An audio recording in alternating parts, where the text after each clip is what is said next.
you are. Perfect. Now I see you. Oh, thank you. Ay, so, I'm so, not very good with this technology stuff. no, me neither, me neither, me neither. I learn as I go along, so.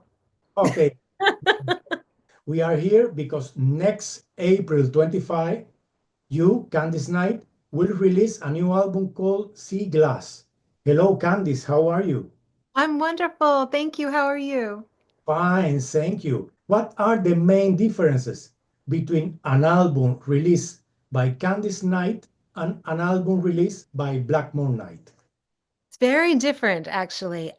So when I release the albums with Blackmore's Night, my writing process is very different. Ritchie, of course, my husband, Ritchie Blackmore, and the captain of the ship when we are doing Blackmore's Night, he usually comes up with a song first on a melody line that he's inspired by or that he writes himself.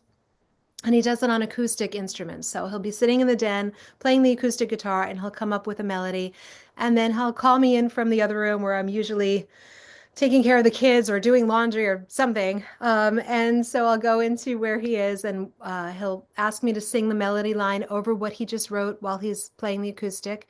And then I try to take that song and I'll walk through the woods or I'll walk along the beach or I'll be driving and I have the song in my head, but no words yet. And I try to channel what the pictures are that are being painted in my head by the music that he came up with. And I find that all of Ritchie's melodies are very visual.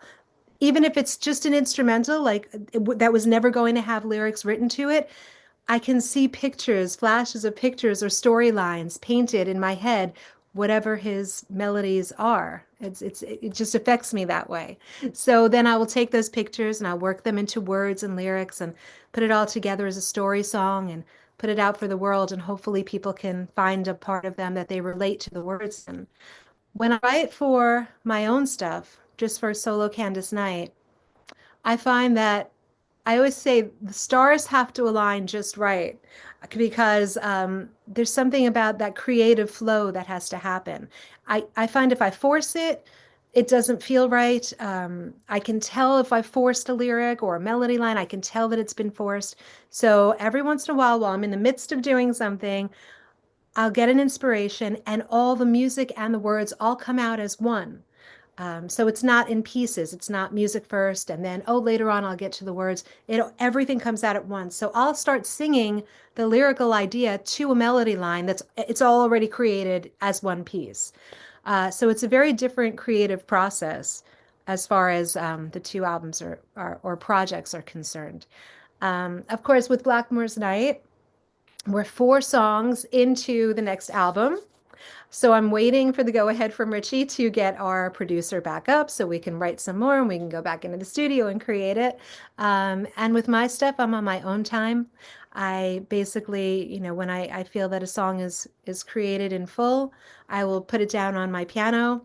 I'll put it on a voice recorder and send it over to my producer, and I'll tell him exactly the ideas instrumentationally that I want it to be, what I want it to sound like. I'll go in and I'm basically in the driver's seat then. So I'm telling them exactly how I want it to sound. And once it comes out to my ears, the way they did it, the way that it was in my head, and it's all together, then I say, okay, it's complete. Now I can say, we're done with this one. We can move on to the next one. But keep in mind, I didn't realize until an interviewer said to me, it's been 10 years since your last solo album. And I thought, oh my goodness, my children have gone from toddlers to teenagers in the last 10 years. Um, but it's been a long time since I have been collecting these songs, sort of like I collect sea glass on the side of the beach. Each one of them gems, each one of them little treasures, each one of them inspired by experiences in my life, sort of like journal entries. So it makes you very vulnerable when you share it with the world. But that's what I do. And once I put it out for the world, then it becomes theirs. So it's all part of the process of creating an album like this that touches so deep to my heart. Ritchie Blackmore wasn't in this album at all? No, he was. But does he participate in the writing process or arrangement or any idea? No, Richie doesn't usually know I'm doing an album until after I'm finished with it. I don't really check with him about it because Richie, for the amazing player that he is, the amazing composer and writer and arranger and instrumentalist that he is, will always have very strong ideas as to what he thinks the song should be like. Mm.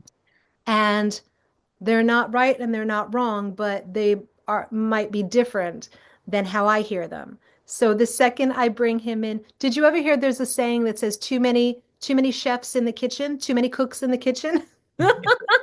This one's adding this spice, that one's adding that spice. If it was one, they could have the vision of how they want it to be. But if you have too many people doing it, pulling in different directions, it takes longer and then sometimes can get a little crazy. So I'm very lucky that he's here in my home all the time around. So if I do need him for something, for example, on the song itself, Sea Glass, I wrote it on the piano, but I really needed the producer to hear it. I'm not a very good piano player. I'm not very good at that. So I really needed the producer who was in my house, Pat Reagan, to hear the idea behind it. I could hear it here, but I couldn't get it for him to understand. So I had to go to Ritchie and I said, I don't know. I need help. He's just not getting it. Can you help me translate to the producer what I'm trying to get across? And he picked up his acoustic guitar and came downstairs and said, okay, Pat, this is what she wants. It's right here. And the producer said, I'm just not hearing it. And Richie said, I'm going to keep playing this all day long until you get it. And I was laughing and it made it funny instead of tense. So there are definitely times where he comes in very handy and he is my sounding board and my go-to and my best friend and he has a lot of different wears a lot of different hats but a lot of but 99% of the time on my songs they're 100% my songs. So I like creating them the way that I like to see them. And honestly, if he was very involved in the writing or the recording or the creating process, it would be a Blackmore's Night song. It wouldn't be a solo Candice Night song. Many of these songs, because they have a country tinge to it or different kind of elements to it, they won't wind up on a Blackmore's Night album because Ritchie writes the songs or decides what we're going to cover on our albums. And then I'm very involved with the creative process, but he starts it and he guides it. So he likes, the 1 foot in the Renaissance and to have shawms on this and I love that's a part of me, but that's not all of me. So I like to be able to paint with any colors that I want to on my canvas and create any way that I want. And that's why I put the solo albums out when I do. But Candice, taking into account what are you telling me? Can we consider that this album will catch the Blackmore's Night fans? I hope so. I've gotten very good feedback so far from fans. I think right now it's not that distant from Blackmore's Night. It's not Renaissance or medieval, but it's melodic. My voice is still on it, still there. It still has the storytelling elements to all of the lyrics. Hopefully that they can see themselves reflected in those lyrics and feel a part of themselves in that song and connect to it deeply. So in that process, I don't think it's very different.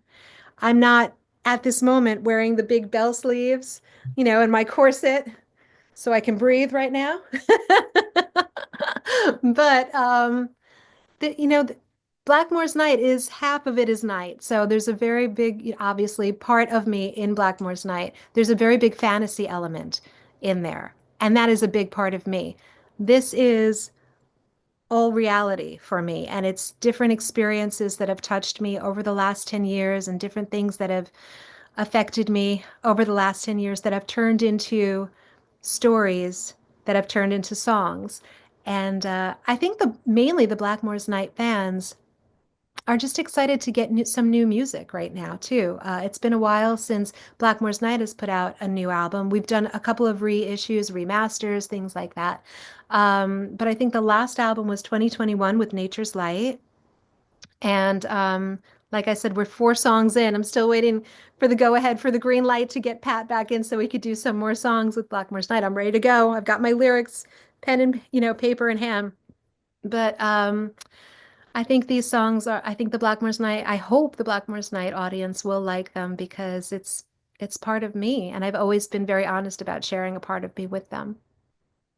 Now that you telling me about your experience reflected in this recording, I remember that in 2011 you released Reflections. Yes. Yes. Do you consider the distance between Reflections and Sea Glass very long in terms of personal experiences? Oh, yes, definitely, definitely. But I think with Reflections, because it was my first solo album and I had accumulated all of these songs at that point that I was hoping would wind up on a Blackmore's Night album and just never made the cut because we were so into doing the other songs that Ritchie was very, inspired by at that in those moments. Although now and then did wind up on one of the Blackmore's Night albums. So Ritchie gets to pick and choose which ones of my songs that that he can put on. Um, but there's been so much that has happened. I always feel when I'm writing my songs, and it's whether it's Blackmore's Night or Candice Night, that each one of these songs and albums is a perfect snapshot in time, almost like a scrapbook. I really used to love making scrapbooks. And I think when my kids go to college, I'll have plenty of time on my hands to do it again. But right now, it's hard to find time. But just these beautiful moments of memories on these pages that you can leaf through and go through and say, oh, I know exactly how I felt in that moment. And that was inspired by this. And I'm not that person anymore because I believe in reincarnation and that we live so many lives, even in this one life. We're so different than we were 5 years ago, 10 years ago, 20 years ago.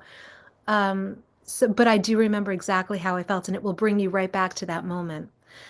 So with reflections, I was a different person, still a thread still going through my life of keeping me the same, but things were different back then to what they are now. And we've all had different experiences and life-changing things. And that's part of what the idea of sea glass is anyway, that, as humans, we, in the human condition, if you look at sea glass, it's hidden along these amazing miles of beach. There's beige sand everywhere. And then a ray of sun will catch a brilliant blue, a sapphire blue, or an emerald green, or an amber brown, and you hold it up and it just illuminates with the sun.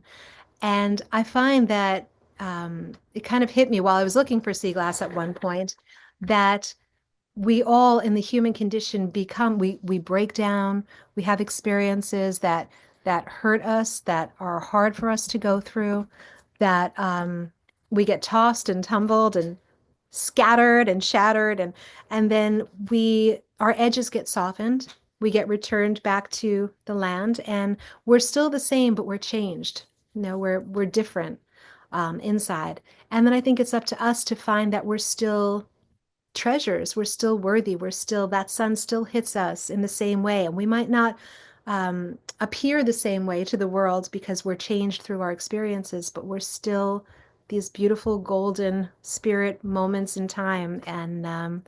And we keep going. We keep going. And our life is always evolving and always changing. And Sea Glass just seemed to hit perfectly with that title and finding those pieces of treasure, the treasure hunting on the sand. And um, it became sort of a metaphor for who we are inside. Let me tell you that the first time that I listened the song Nature Boy, it Oh, was in Moulin Rouge, the movie. The movie, okay. yes, Yes. yes, the movie soundtrack. And I would like to know how did you met that song and why did you decide to cover? See, every song on this album, it's bringing me straight back. Again, those memories. So I feel them so deeply. Now, Nature Boy, I originally heard in its pure classic form with Nat King Cole singing it and playing it on the piano. My dad was a huge fan of that song. That was one of his favorite songs in all time. My dad was born in the 1930s, so he liked a lot of big band sounds and older classic music from that era. When my dad got sick with cancer in 2018, and we had a very difficult year, that whole year, and he fought as hard as he could, but it was very hard watching what was going on with him. Um, he passed in December, and no, his birthday was in November. So we still had him for a month, not knowing. I mean, it wasn't looking, but we kept hoping that everything would somehow miraculously get better. But I thought, what can I give him for his birthday? He's so sick. What can I do that's different that will raise his spirits, that will make him feel good? And at that point, our producer was in the house, and I said, you know what? My dad's two favorite songs are Nature Boy and Crazy by Patsy Cline. So I said to my producer, I'd really like to record these songs and make them as a present for my dad. And I did. We sat down and I told him the vision that I had for it and how I wanted it to sound. And I recorded them. And then for my dad's birthday, November 7th, I handed my dad the CD and he put it in a headset and put like an old Walkman and he put it on. And he listened to it and he went, that's nice. And he walked out of the room. And I thought, that's not the reaction I was expecting at all. And then 5 minutes later, he walked back in and said, was that you? Was that you singing? I said, yes. Let me hear that again. And then he got it. At first I was like, why is he not getting that connection? But it was so funny. So he got it. And then that's all he wanted to listen to.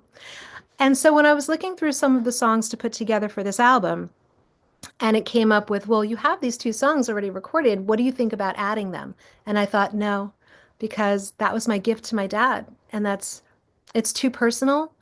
I still feel it right here, in my heart. And it's too hard.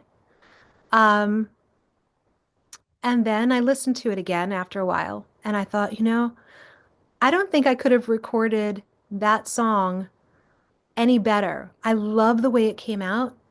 I love the hauntingness of it. I love the way my voice sounded. And wouldn't it be a perfect sort of paying respects to my dad to be able to put it out there and let it live on instead of just sitting collecting dust on a shelf somewhere? If I could give it out to the world also. And I'm really proud of the version of how we did it. So I said, okay, let's put it on. And I thought it was just a great way to end, sort of have the ending of the album, just leaving it with that sort of haunting way. But um, it's just such a great song. But that's the story behind it and how it actually wound up on the album. I'm sure that you make the right decision, including Nature Boy. But let me ask you something. What is crazy? Crazy, Patsy Cline. Do Yes, you know but the song? yeah, Oh, where is it? Where? where is your recording? What is your recording? Crazy, crazy for feeling so lonely. Oh my God. So my dad loved that song. So that is, it's still around. It can still be released. Um, I feel like you know what? We'll keep it for another album, perhaps. I'm gonna re-listen to it and see where it fits and how it fits in. Yeah, you've inspired me to look at that one again. I'll check that one out again, maybe for the next one. Maybe we don't have to wait 10 years for the next one, and I'll have a couple of songs already ready for it. Yes, Promise Me is another interesting song, and the son and daughter are included with their voices. How this song was conceived? Well, and very lucky for me that my children who sang on that song, I think I recorded that, it was a couple of years ago, but my son is now 13 years old, and here I'm the shortest one in my whole house. So I talk to my kids like this. But I'm so happy that I got them both to sing on that song before his voice came down here, and his voice is here now. So I'm glad I got that moment of innocence. Woo, that was close. Um, that song was inspired. My daughter and I like to take little mini road trips. My son and I do too, but it's very different. He wants me to take him to football games and things like that, so it's very different. My daughter loves to travel. She loves to sit in the car and look out the window for hours listening to music. So I see myself reflected very much in that world. Um, and so we were trying to decide where we could go for a girls' road trip just for a couple of days. We went to Rhode Island. A friend of mine who created the interactive video game that she made me the princess in a few years back called Magic Quest.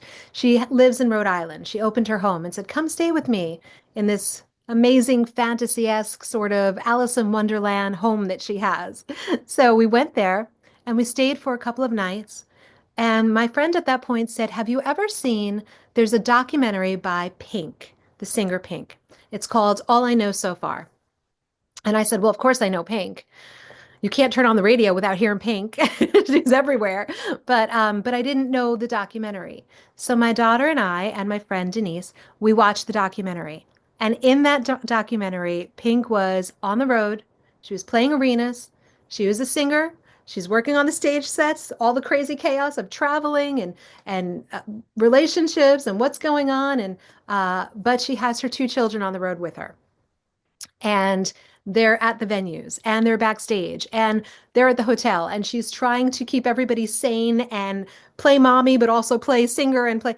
And I thought, wow, I relate to that so much. Maybe not in an arena, but on a smaller scale of playing these amazing historical venues, because that was me. That's me, the one who would rush off the stage in full Renaissance garb and full makeup and rush back to the hotel so I could put my babies to sleep and have them in my arms and have, their last moments of being awake until they go to sleep, be on mommy. Even though I'm working, I wanted to get back there for them. And um, it's a lot. It's a working mom situation, working parent situation, little unconventional than other ones, but so it's tricky, that balance. But I really resonated with what she was saying so much. And then going back to the hotel and trying to take them sightseeing on days off, and there's all this stuff going on. And in that moment, she was talking with her daughter Willow, and they had come out with a song that was a song called "Cover Me in Sunshine," and her and Willow were singing on it together. And I thought, it's exactly how I feel about my children. And what message could I tell them in song that I could leave them with that they'll always remember? And I've always told my children since they were very little, I said, "Listen, I know you only know me as mom, but I was not mom before you. You made me mom."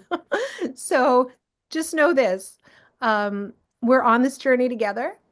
I uh, I'm going to make mistakes. You're going to make mistakes. Some of the things that I guide you in are because of experience and time, and I know better because I've lived these situations, so I can guide you that way.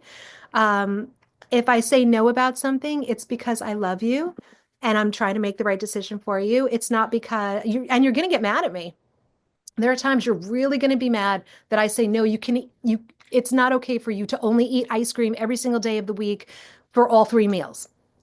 You'll be mad at me that I say no. There's a reason I'm saying no. Just understand that. And I'll explain myself the best I can. But I will always love you and I will always support you. If you do wrong, you get consequences for it. Know that. Um, you're not always going to like me, but I promise you, every decision that I make is for your best interest at heart because I love you so deeply.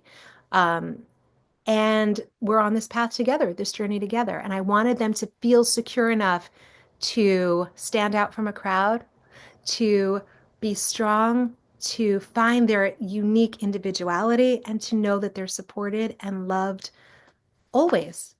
And having said that, that song is Ritchie's favorite song on the whole album. He said that he loves that song.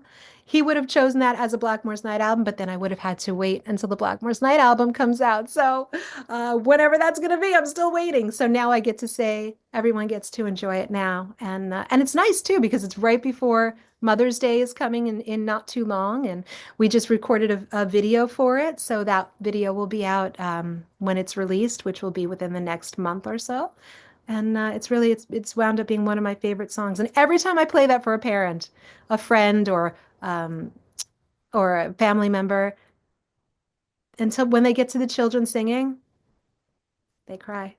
They cry. My backing singer said to me, I'm sitting in the parking lot of my grocery store, listening to the song and crying in my parking lot. So it's nice that I can affect people and they feel that deeply that it gets that sort of emotion. And it certainly still affects me the same way.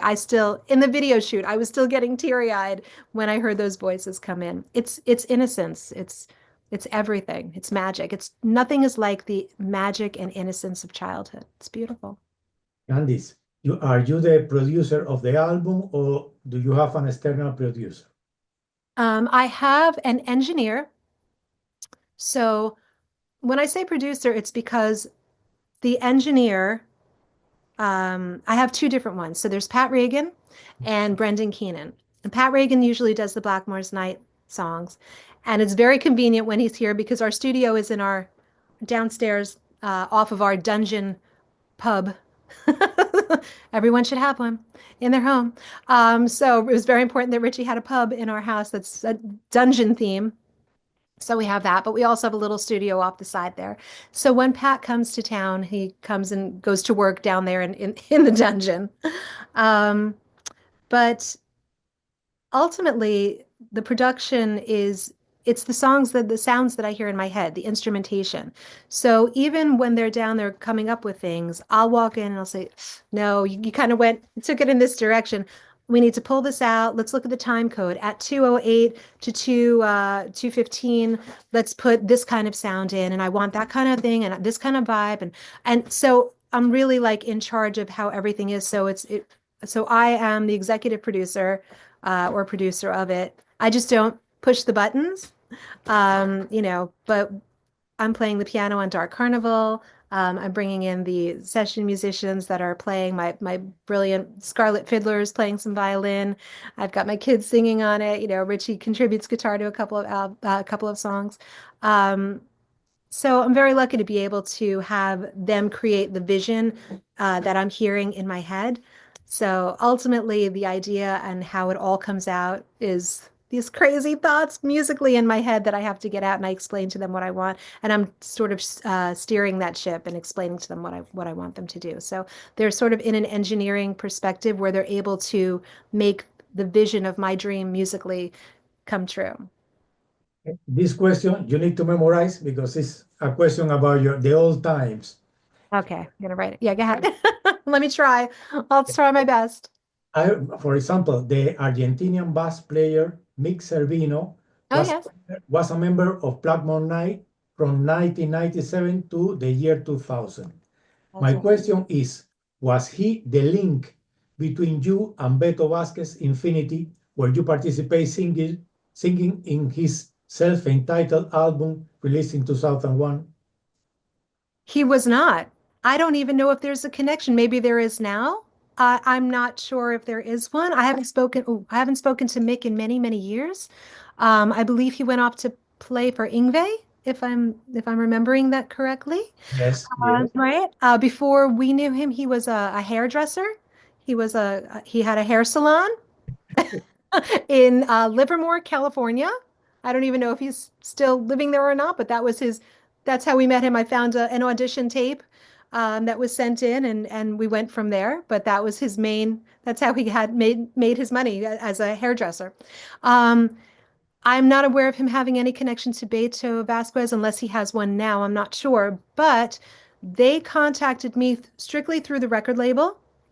They had heard my voice on some of the Blackmore's Night albums, and they asked me to sing on the Infinity project, and I did. And through that, I don't know if you've heard there, my voice was paired together with Tarja she used to be in Nightwish, and Sabina Edelsbacher from Edensbridge was another person so they had all three of our voices on together on. I think it was Promises Under the Rain, which you can still find on YouTube. There was also Golden Hair, I think was another one. There were three songs that they had me sing on. And I think they're still floating around on YouTube, so you're still able to hear them. But my voice was very, very innocent back then, as going back a long time. And that was the first time someone ever asked me to actually contribute my vocals into something besides what I was doing with Blackmore's Night at the time. So that was wonderful. That I thought that was really nice of them to, but that did all come from the record label. And since then, it's gone on to what else? To the story of Aina, the rock opera, The Legacy of Doom. I think that was the title, right? So I had that part, and then the duet with Andes from Halloween. I was on their only duet with Light the Universe, and then Avantasia, Moonglow. That was not too long ago, which went to #1 in Germany, Austria, and Switzerland. So that was on the title track of that. And D'Artagnan more recently, which I think last I saw when I contributed my voice to the duet with D'Artagnan, We're Going to Be Drinking. It's a German band. They they're now at I think 14 million views of our video on YouTube. So it's always interesting to see how people take the voice and put it together with their their own world and where it goes from there. And I love doing it. I have to fall in love with the song once I hear it, and I just have a great time, singing with other people in other bands. We always have fun. And Sasha Pieth, I think I believe he's Italian. He was the one who paired me together with Aina, and I think he worked on Avantasia as well. So as a producer. So yeah, so somehow it all comes back around. I believe he used to be in Rhapsody.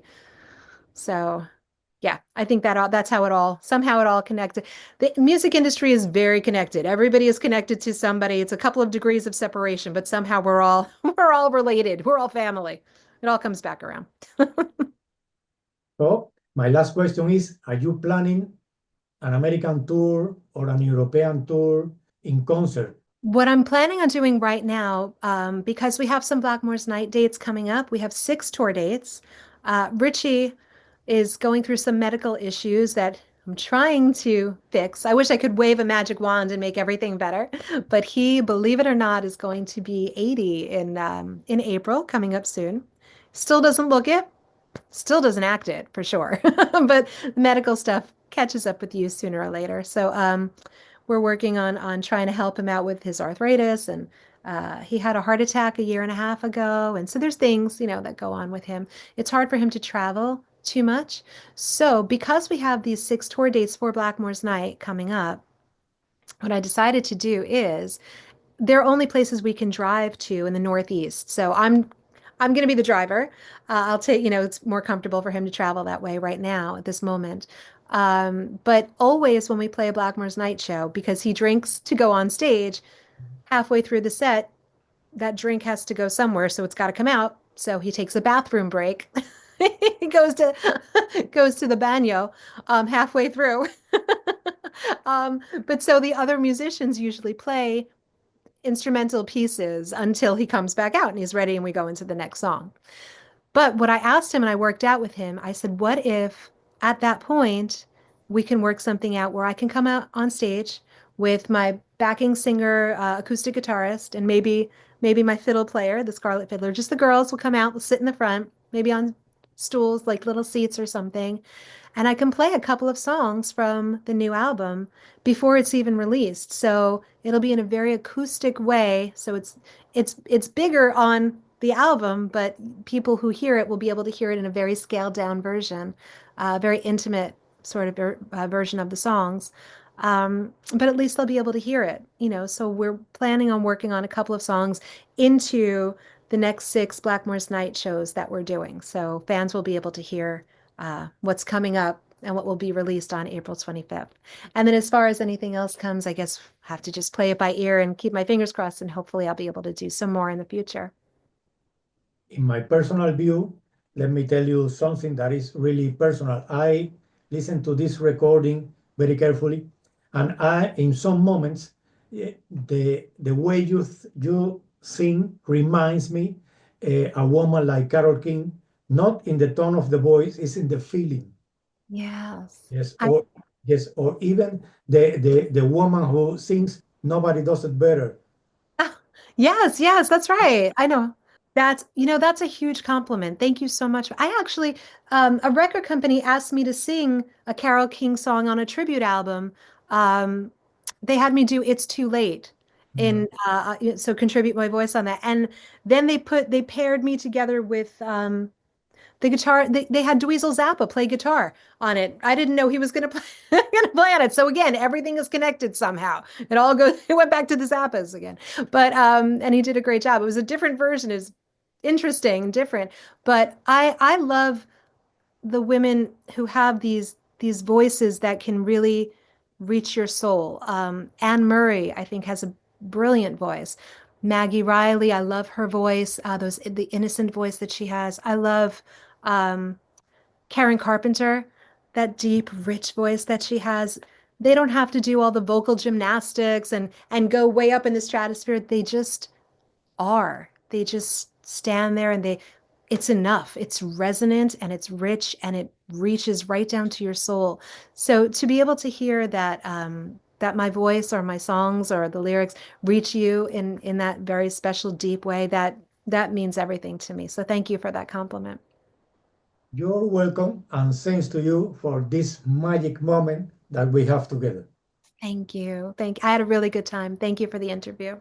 Bye. I hope you have a good day, good weekend, and all the happiness you deserve. Oh, thank you. To you as well. I appreciate it. Thank you so much. Buenas noches. Bye. Buenas noches. Have a Bye. good night.